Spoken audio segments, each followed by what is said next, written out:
You've probably heard of early retirement, where you retire decades ahead of traditional retirement age so that you can spend your youthful years enjoying your life instead of working just so that you can retire when you're old. The idea being that this is the key to living a happy and fulfilling life. Today, I'm going to be taking a deeper look at early retirement and offering you some alternate perspectives to help you decide whether or not early retirement is right for you. Hi, I'm Scarlett Cochran, and this is One Big Happy Life, where we help you find balance, build wealth, and live happy. Everything you need to create the life that you want. Today, I'm going to be talking about early retirement, but here's the thing. Regardless of whether you decide to retire early or retire at a traditional retirement age or somewhere in between, you know that it's important to invest your money so that it can grow and so that you can build wealth over time and retire on your desired timeline, however long that is. Investing is essential, which is why we've created our next level investing program, The Sophisticated Investor. The doors are open, and if you know that you've been interested in learning how to take your investing skills to the next level so that you can confidently invest your money and confidently have conversations with your financial team if you do desire to outsource it, then I want to invite you to join us for a live information session where you can learn more about The Sophisticated Investor tonight. Just head over to onebighappylife.com/investing. I'll also drop a link down in the description box and up in the cards. So if this is something that you're interested in, just click on over and sign up for the information session. Now, if you're not familiar with early retirement, the idea is that instead of spending decades slowly investing your money and having that money build over time and working the whole time, that you shorten that timeline. And so you amass your wealth in a much shorter period of time. So that means that you're saving more aggressively than you would if you had a longer timeline. The other thing that often comes with early retirement is that you end up crunching your lifestyle after retirement because you are investing for a shorter period of time. So your money has less time to grow, and then your money needs to last a longer period of time. So for example, if you were to retire at 65 years old, then you might only plan for your money having to survive, say, another 30 years in retirement. Versus if you retire at 35 years old, now your money has to last you 65 or so years. So to summarize, to reach early retirement, to shorten your working life, you're really committing to saving more money up front. And in order to save more money up front, that means you're also committing to truncating your lifestyle up front during that savings period. And so to do that, you have to stay in a job that pays you enough money to allow you to be able to invest at that level. And so then when you reach your financial independence numbers so that you can stop working for money, you can then do whatever you want with your life. Oftentimes, people say that, well, now they can do the thing that they've been wanting to do now that they don't have to work for money anymore. Which brings me to the first trade-off that you make when you decide to pursue early retirement, which is you're deciding to purposefully forego the experiences that you could be having in your life right now and all the way leading up to early retirement so that you can have different experiences after you retire. And what's really funny is the whole premise behind early retirement is that you shouldn't have to wait until you're old to enjoy your life. Well, I would argue that you shouldn't have to wait until early retirement to enjoy your life either, especially because oftentimes the idea becomes, well, in order to reach financial independence so that I could do the things that I want to do, I have to work in this career that I don't particularly enjoy, but hey, this current sacrifice will be worth it because of what I get later. Now, when you follow that train of thought, when you just believe that that is the thing that is required to get what you want, what you're doing is not considering alternatives. Right? You've already settled on the path to reach the outcome before exploring all potential possibilities. Like, what if there is an alternative path that will allow you to do the work that you want to do, that you truly enjoy, compensate you well, allow you to retire on a timeline that feels really good to you and doesn't require sacrifice, delayed gratification, uber extreme frugality. What if that was possible? But you never know because you don't ever ask. So all of the possibilities, all of the different paths get shut down immediately, and the focus is just on that one particular path. And so the idea behind early retirement is that it gives you freedom, but in reality, it locks you into a very specific path very early on and forecloses the other paths that you could have taken. Also, this idea that we have to wait until we are fully financially independent in order to be able to go do the things that we really want to do really perpetuates this idea that the only way to create financial safety and stability and to truly feel safe and stable is to reach financial independence. Like, that's the only way that you can really take the kinds of risks, take the kind of leaps that you want to take in your life. When in reality, there is a way for you to manage your money so that you're able to pivot and make changes in your life and change careers and change cities and states and move to different countries and do all of those things and have your money make that possible for you while you are in the midst of your path to financial independence. Because the thing is that you only get one life, and every moment of that life is precious. So certainly we don't want to be sacrificing any portion of our lives unnecessarily, like only if we have to, right? Where we're making that conscious trade-off and there's no other way. It also perpetuates this idea that once we have a certain amount of money, then we can feel safe, then we can feel secure. Then we won't have to worry about money anymore.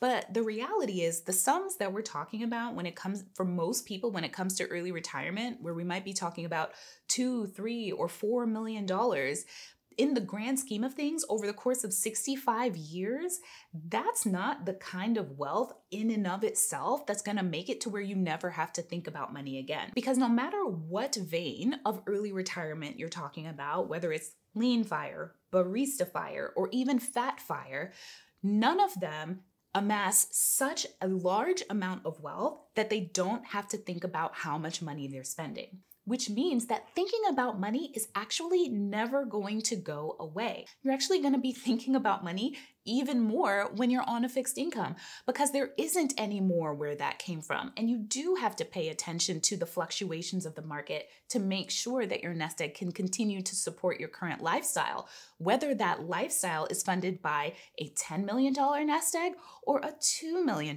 nest egg. And so the solution is to learn how to manage your money well so that you can feel confident no matter what, whether you are on the path to financial independence or whether you are already financially independent. Now, another trade-off to consider when it comes to early retirement is the idea of work. I think work gets a really bad rap oftentimes today, especially when we're talking about early retirement, because it's seen as something that you have to escape from.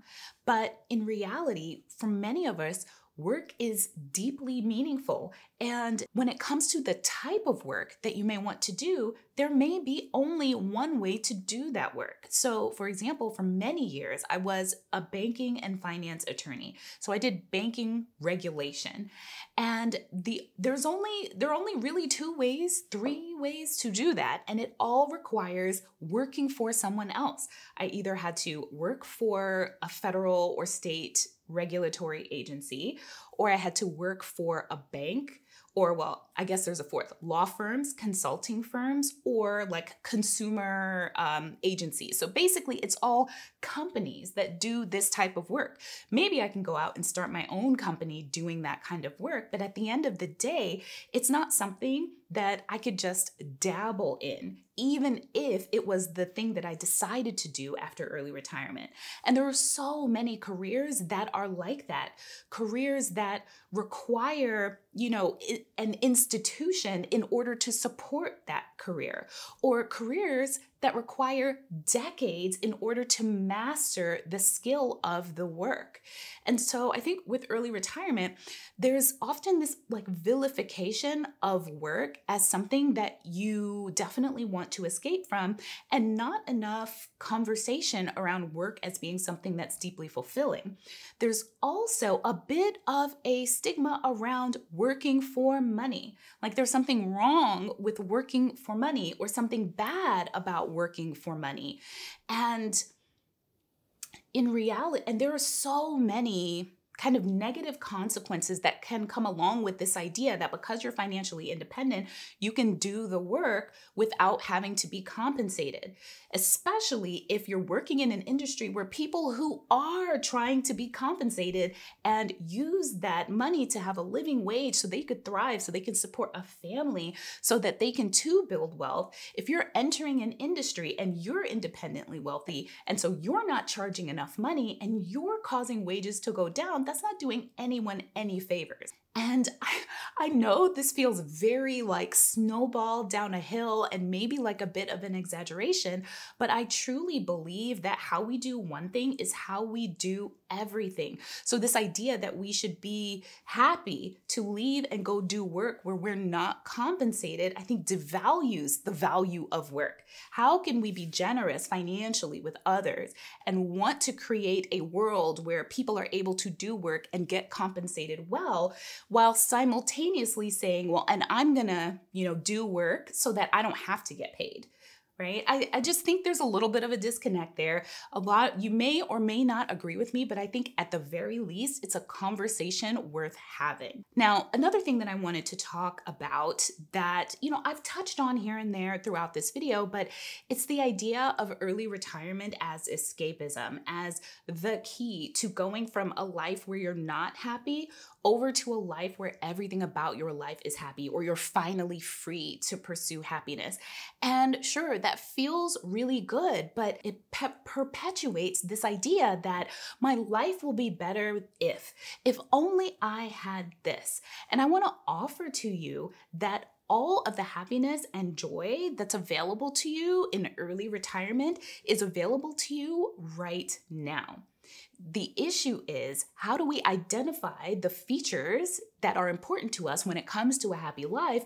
And how do we start designing lives that look and feel like that right now on purpose? When people fall in love with the idea of early retirement, what they're really often falling in love with is a bundle of features of a good life that really appeal to them. And so instead of unpacking that bundle of things and looking at those features, they see early retirement as the sole vehicle to creating a life with those features. But again, to kind of bring it back full circle, the way that we achieve that bundle of things is not exclusively through early retirement, but in identifying those things and really asking ourselves, how can I make this possible for me in my life? Another thing about early retirement that's often not discussed is the life that you're giving up in order to reach early retirement. So that means all of the spending and experiences that you could have had, you instead remove those so that you can have experiences later. But the reality is, we don't know how much time we actually have left in this world. And so what if those 5 or 10 years working to reach early retirement are the only years that you have? How would you have wanted to spend them? And that's an important question to ask yourself. Like, what is the life that you're giving up in order to have this life? And these are the same questions that Joseph and I ask ourselves and ask each other as we've gone back and forth about when do we want to retire? Do we want to retire early or not? And the answer for each of us is very different. So Joseph actually does want to retire ahead of traditional retirement age, not super early, but in his 50s. Whereas I actually don't ever see myself completely retiring from work, especially if, as is my goal, this is my work. I love this work. I've been doing this work at this point now for decades, and it's my life calling. It's what I want to keep doing. And honestly, I feel like I'm just scratching the surface of my expertise and what I'm going to ultimately be able to contribute in this career that I've chosen. And so what that means is there's no one right answer here.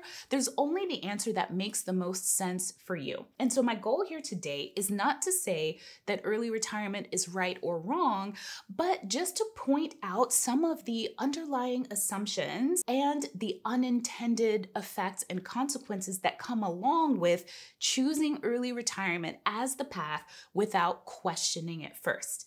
So I would love to know, what were your biggest takeaways from today's video? Drop me a comment down below. And I hope I get a chance to see you live tonight at the Sophisticated Investor Open House. Again, you can save your seat by heading over to oneBigHappyLife.com/investing. All right, I'll see you next time. Bye.